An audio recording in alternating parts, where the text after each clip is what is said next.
அடுத்ததாக விடுதலை புலிகள் அமைப்பின் உண்மையான போராளிகள் முள்ளிவாய்க்காலில் சயனைட் உட்கொண்டு இறந்து விட்டதாகவும் புலம்பெயர் நாடுகளில் தப்பி பிழைத்திருப்பவர்கள் போலி புலிகள் என்றும் உள்ளூரில் ஜனநாயக போராளிகள் என்று கூறுபவர்கள் அரச முகவர்கள் என்றும் இலங்கை தமிழரசு கட்சியின் யாழ் மாவட்டத்தின் முன்னாள் நாடாளுமன்ற உறுப்பினர் சிவஞானம் ஸ்ரீதரன் தெரிவித்ததான செய்திகள் ஊடகங்களில் வெளிவந்திருந்தன. குறிப்பாக உண்மையான போராளிகளாக இருந்தால் அவர்கள் சயனைட் அடித்து இறந்திருப்பார்கள் என கூட்டமைப்பின் வவுனியா கூட்டத்தில் அவர் கூறியதாக குறிப்பிடப்படும் விடயம் இங்கு அதிர்ச்சிக்குரிய ஒரு விடயமாக உள்ள நிலையில் சிவஞானம் ஸ்ரீதரன் அவர்கள் இவ்வாறு உண்மையில் அந்த கூட்டத்தில் தெரிவித்திருந்தாரா என்பதை அறிவதற்காக அவரிடமே நேரடியாக தொடர்பு கொண்டு இதனை வினவியிருந்தேன். ஆனால் தான் அவ்வாறு கூறவில்லை என அவர் மறுத்திருந்தார். அவரது செவீது. ஸ்ரீதரன் அவர்களை வணக்கம். வணக்கம் பிரேமணன் அவர்களே, ஜிடிவி நேயர்களே. இந்த ஸ்ரீலங்கா நாடாளுமன்ற தேர்தல் அறிவிக்கப்பட்ட பின்னர் இப்பொழுது தமிழர் தாயகத்தின் தமிழ் தேசிய அரசியலிலும் சில கருத்துக்கள் குளறுபடிகள் தொடர்ந்து வருகின்றன. இதனை நீங்களும் அறிந்திருப்பீர்கள். ஆனால் இப்பொழுது உங்களை மையப்படுத்தி ஒரு சர்ச்சைக்குரிய செய்தியும் வந்திருக்கின்றது. அதாவது இந்த ஜனநாயக போராளிகள் என்கின்ற தளம் கூட்டமைப்பில் போட்டியிடுவதற்கான வேட்புமனுக்களை கோரி அதனை கூட்டமைப்பு நிராகரித்தது ஏற்கனவே அறிந்த விடயம். ஆனால் அந்த கூட்டத்தில் இந்த உண்மையான போராளிகள் என்றால் அவர்கள் சயனைட்டை உட்கொண்டு மரணம் அடைந்திருப்பார்கள். ஆக இந்த போராளிகள் உண்மையான போராளிகள் அல்ல என நீங்கள் கருத்து கூறியதாக ஊடகங்களில் செய்திகள் வருகின்றன. ஆகையால் எப்பொருள் யார் கேட்பினோ அப்பொருள் மெய்ப்பொருள் காண்பது அறிவது உங்களை சம்பந்தப்படுத்தி அந்த செய்தி வந்திருக்கின்றது. இதற்குரிய உங்களின் பதில் என்ன? ஜனநாயக போராளிகள் என்று சொல்லுகிற அமைப்போடு பேச்சுவார்த்தை நடைபெற்ற இடத்தில் நான் கலந்து கொள்ளவும் இல்லை. நான் அந்த போராட்டத்திலே பங்கு கொள்ளக்கூடிய வாய்ப்பு அல்லது அந்த பேச்சுவார்த்தையிலே பங்கு கொள்ளக்கூடிய வாய்ப்பு எனக்கு கிடைக்கவும் இல்லை. காலை நேரம் 9 மணி தொடக்கம் 10 மணி தொடக்கம் மதியம் 2 மணி வரை வவுனியாவினுடைய வன்னியின் ஹோட்டலிலே எங்களுடைய பாராளுமன்ற உறுப்பினர்கள், மாகாண சபை உறுப்பினர்கள் மற்றும் நகர பிரதேச சபைகளின் தலைவர்கள் அடங்கிய ஒரு கூட்டம்.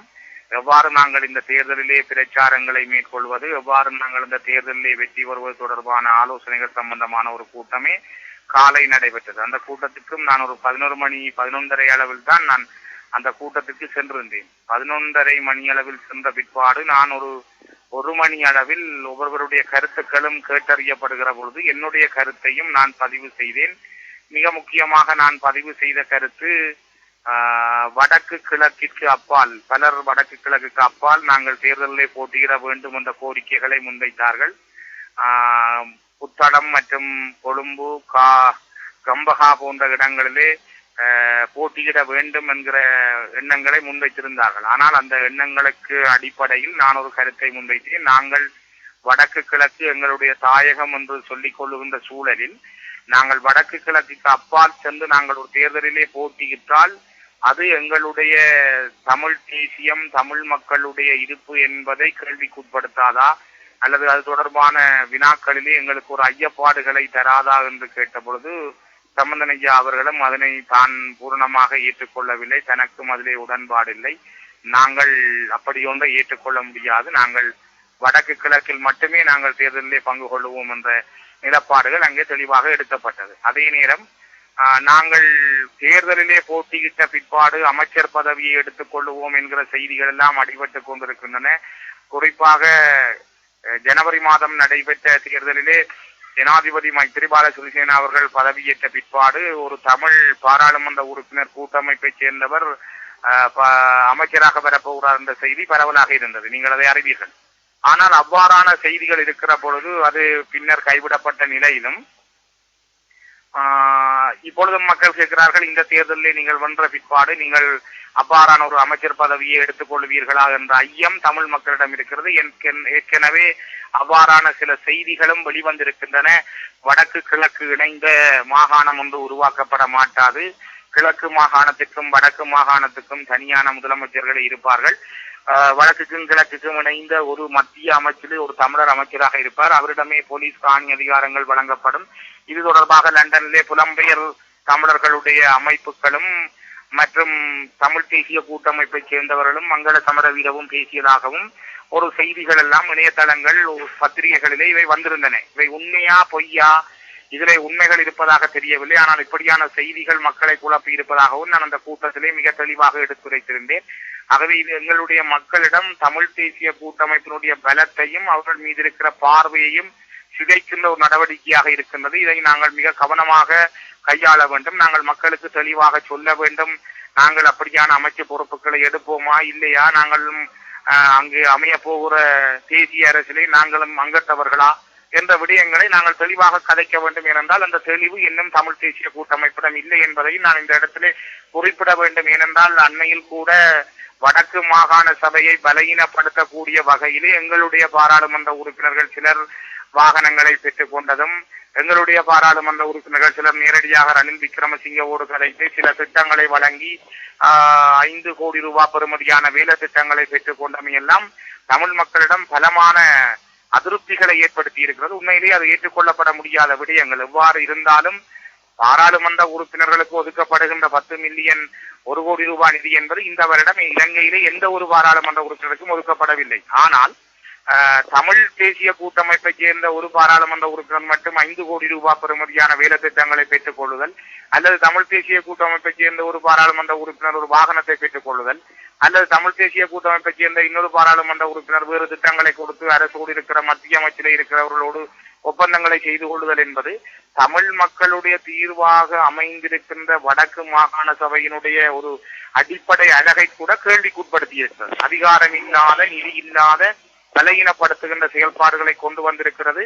இது ஏற்கனவே உங்களுக்கு தெரியும். ரணில் விக்ரமசிங்க அவர்கள் யாழ்ப்பாணம் வந்த பொழுது நான் முதலமைச்சர் ஒரு பொய்யர், அவரை நான் சந்திக்க மாட்டேன், அவர் ஒரு பொல்லாதவர், அவர் எப்படி இனப்படுகொலை என்று தீர்மானம் கொண்டு வந்தவர் என்று சொல்லி அவரை சந்திக்க மாட்டேன் என்று வந்தவரை எங்களுடைய பாராளுமன்ற உறுப்பினர் சந்தித்ததன் வினை, அந்த விளைவு எங்களை இவ்வாறு மக்களிடமிருந்து ஒரு அந்நியப்படுத்தலை தந்திருந்தது.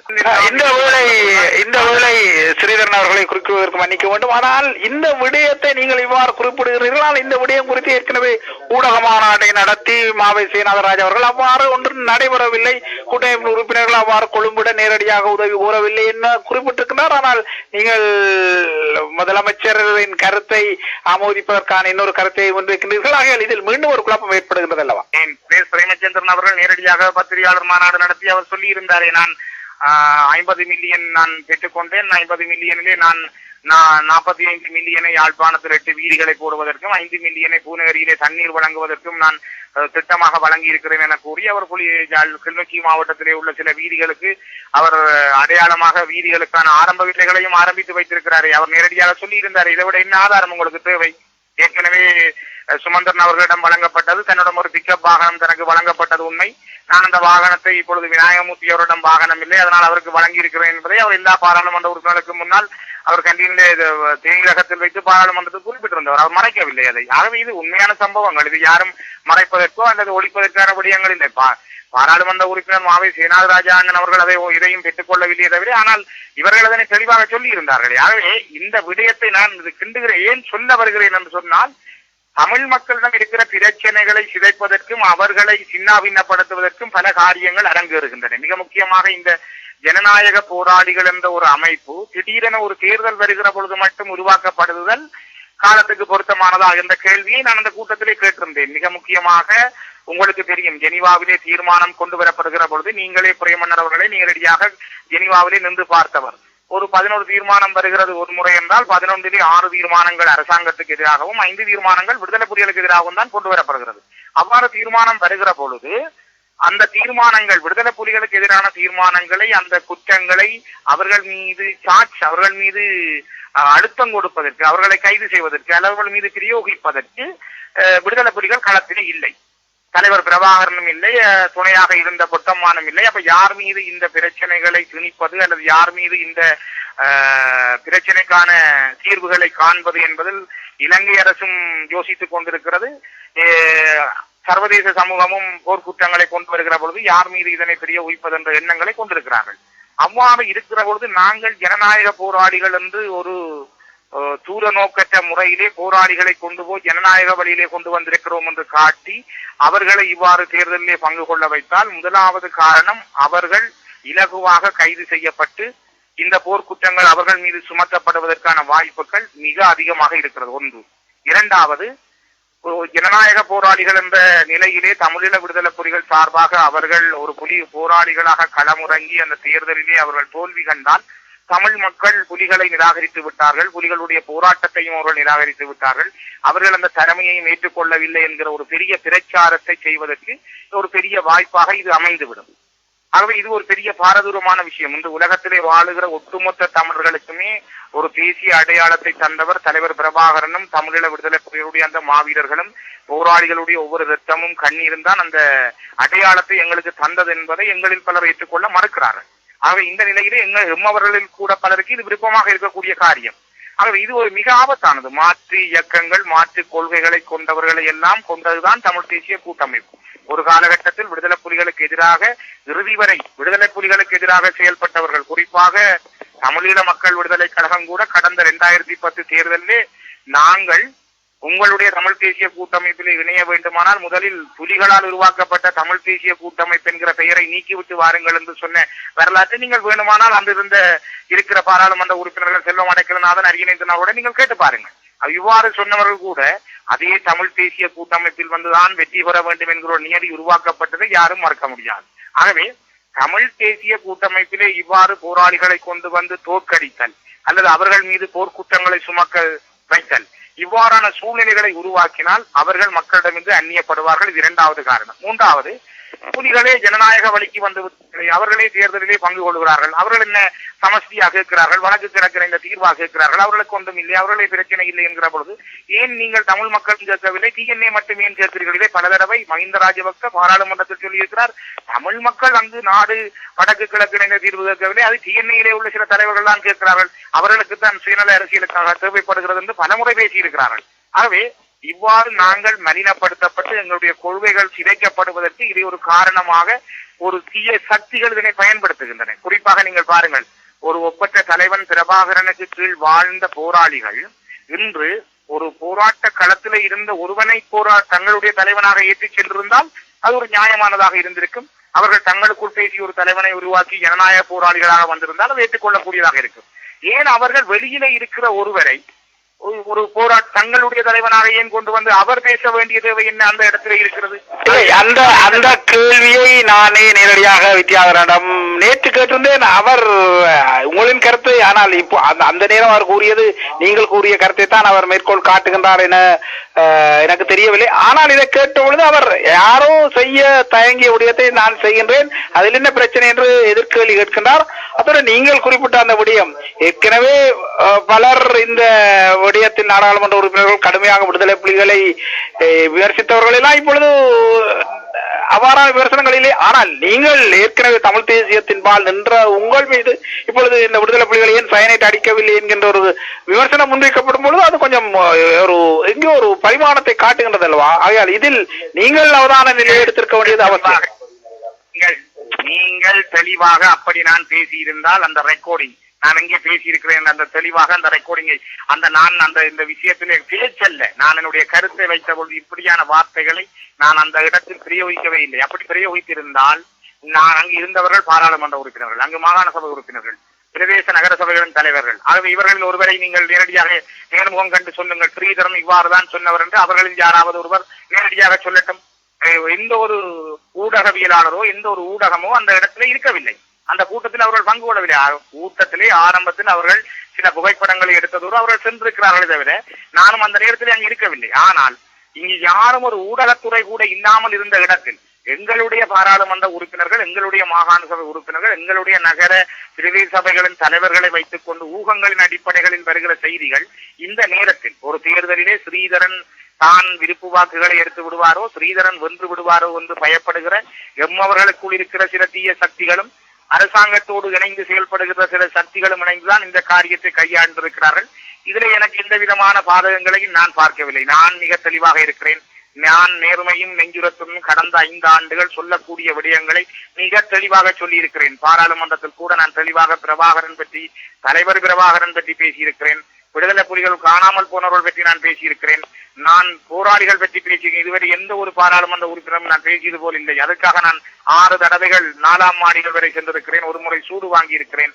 அதற்காக நீங்கள் தெரியும், 2013ஆம் ஆண்டிலே நான் பாராளுமன்றத்தில் பேசிய பேச்சுக்கும் எங்களுக்கும் எந்த தொடர்பில்லை என்று டெய்லி மிரர் பத்திரிகையிலே தலைப்பு செய்தியாக சம்பந்தனையா கூட பேட்டி கொடுத்திருந்தார். ஆகவே இவ்வாறு நான் மிக நெருக்கடிகளுக்கு மத்தியிலும் நான் எங்களுடைய வரலாறு, எங்கள் தேசத்திலே அர்ப்பணித்த போராளிகளுடைய தியாகம், ஒவ்வொரு மாவீரர்களுடைய கனவுகள், அவர்கள் இந்த மண்ணிலே சிந்திய இரத்தமும் வியர்வையும், ஒவ்வொரு போராளிகளும் தங்களுடைய அங்கங்களை இழந்து இன்றைக்கும் படுக்கையாக இருக்கிற போராட்ட கனவோடு தங்களுடைய அந்த மண்ணிலே தாங்கள் சாதித்த, தாங்கள் சிந்திய இரத்தங்களோடு வாழ்ந்தவன் என்ற வகையிலும், நான் கிளிநொச்சி மண்ணிலே பிறந்து வளர்ந்து வாழ்ந்தவன், நான் யாரும் இடையிலே யாருக்கும் நான் ஏதோ தலைமை தாங்குவதற்கோ அல்ல யாருடைய வழியிலும் குறுக்கிட்டு ஒரு தீய வழியில் அவர்களை கொண்டு செல்வதற்கும் முனைபவன் அல்ல.